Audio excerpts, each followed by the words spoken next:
Hello friends, welcome to Kalyani சூலகம். இந்த வீடியோவில் நம்ம அரைக்கீரை புளி போட்டு எப்படி கடையிறது அப்படின்றத பற்றி தான் பார்க்க போகிறோம். மண் சட்டி எடுத்துருக்க. மண் சட்டியில் ஒரு டம்ளர் தண்ணி ஊற்றிக்கிட்டேன். ஸ்டவ் ஆன் பண்ணி வச்சுட்டேன். அடுத்ததாக ஒரு கத்தை கீரையை நல்லா ஆஞ்சி க்ளீன் பண்ணி அலசி இப்போ நான் அந்த மண் சட்டிக்குள்ளே சேர்த்துக்கிட்டு இருக்கேன்.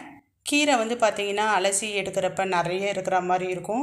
பட் வெந்ததுக்கு அப்புறமேட்டு பார்த்திங்கன்னா ரொம்ப அளவு வந்து பார்த்திங்கன்னா குறைச்சலாகிடும். அதனால் கீரை நிறைய இருக்குதுன்னு பார்க்காதீங்க. பாருங்கள், சட்டி நிறைய வந்து பார்த்திங்கன்னா கீரை இருக்கிற மாதிரி இருக்குது. சரி, இப்போ இந்த கீரை கூட நம்ம என்னென்ன ஆட் பண்ண போகிறோம் அப்படின்னு சொல்லிட்டு பார்த்திங்கன்னா 12லேருந்து ஒரு 15 பல் அளவுக்கு பூண்டு சேர்த்துக்கலாம். பூண்டு எவ்வளோ சேர்க்குறோமோ அந்த அளவுக்கு கீரை ருசியாக இருக்குங்க. பச்சை மிளகாய் 4 பச்சை மிளகாய் சேர்த்துக்கலாம். வெங்காயம் வந்து பார்த்திங்கன்னா சின்ன சின்னதாக நறுக்கி இது கூட சேர்த்துக்கலாம். 2 தக்காளியை எடுத்துப்போம்.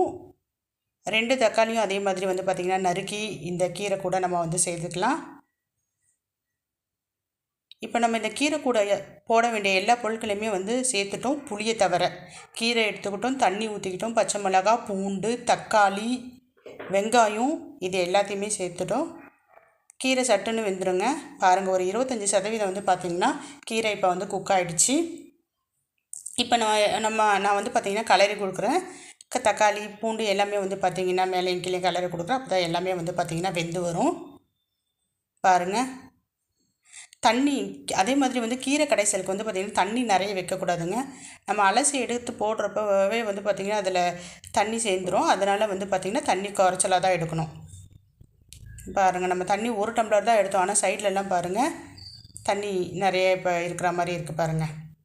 அதனால் தண்ணி கீரை கடைசலுக்கு கம்மியாக எடுத்துக்கோங்க. இப்போ வந்து பார்த்திங்கன்னா கீரை நல்லா குக் ஆகிடுச்சு, நல்லா வெந்துருச்சு பாருங்கள். நம்ம போட்ட தக்காளி, வெங்காயம், பூண்டு, பார்த்திங்கன்னா பச்சை மிளகா இது எல்லாமே வந்து பார்த்திங்கன்னா நல்லா வெந்துருச்சு. கிட்டத்தட்ட வந்து பார்த்திங்கன்னா இந்த வெந்த அளவு இது போதும். ஸோ அதனால் நம்ம என்ன பண்ண போகிறோம் அப்படின்னு சொல்லிட்டு பார்த்திங்கன்னா கடைசியாக புளியை சேர்க்க போகிறோம். புளி சேர்க்கறதுக்கு முன்னாடி நம்ம என்ன பண்ணலாம் அப்படின்னு பார்த்திங்கன்னா ஃப்ளேமை வந்து பார்த்திங்கன்னா கம்மி பண்ணி வச்சிடலாம். இப்போவே வந்து கீரை வந்து நல்லா வெந்துருச்சு. இப்போ புளிக்காக மட்டும்தான் நம்ம வந்து வெயிட் பண்ணுறோம். அதனால் ஃப்ளேமை கம்மி பண்ணிக்கிறோம். புளியை வந்து பார்த்திங்கன்னா ஒரு கோலி குண்டு சைஸ் அளவுக்கு புளி எடுத்துப்போம். இப்போ இந்த கீரை கூட இந்த புளியை நம்ம சேர்த்துப்போம். நம்ம புளி போட்டுட்டு ரொம்ப நேரம் வெயிட் பண்ணணும்னு இல்லைங்க. ஒரு 2 to 5 மினிட்ஸ் இருந்தோன்னா வந்து பார்த்திங்கன்னா கீரை வந்து ஃபுல்லாக வெந்துடும். பார்த்திங்கன்னா கீரை நல்லா வெந்துருச்சு பாருங்கள். இப்போ ஸ்டவ் ஆஃப் பண்ணிவிட்டு கீரையில் இருக்க வெந்த தண்ணியை தனியாக எடுத்து வச்சுக்கோங்க. ஸோ இது கூட தேவையான அளவுக்கு உப்பு போட்டுருங்க. உப்பு போட்டு இப்போ வந்து நம்ம மத்து வச்சு நல்லா கடைஞ்சி எடுத்துடணும். சுட சுட நீங்கள் மத்து வச்சு கடைஞ்சிங்கன்னா ஈஸியாக வந்து கீரை கடைஞ்சிரும். கீரை வந்து பார்த்திங்கன்னா மசிஞ்சு வந்துடும்.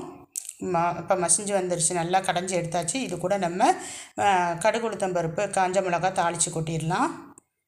இப்போ இது தாளித்ததுக்கு அப்புறமேட்டும் நம்ம என்ன பண்ணணும் அப்படின்னு சொல்லிட்டு பார்த்திங்கன்னா மறுபடியும் ஒரு மத்து வச்சு இந்த பக்கம் ஒரு 2 சுற்று, அந்த பக்கம் ஒரு 2 சுற்று நம்ம கடைஞ்சி எடுத்தோன்னா சுவையான கீரை கடைசல் ரெடி.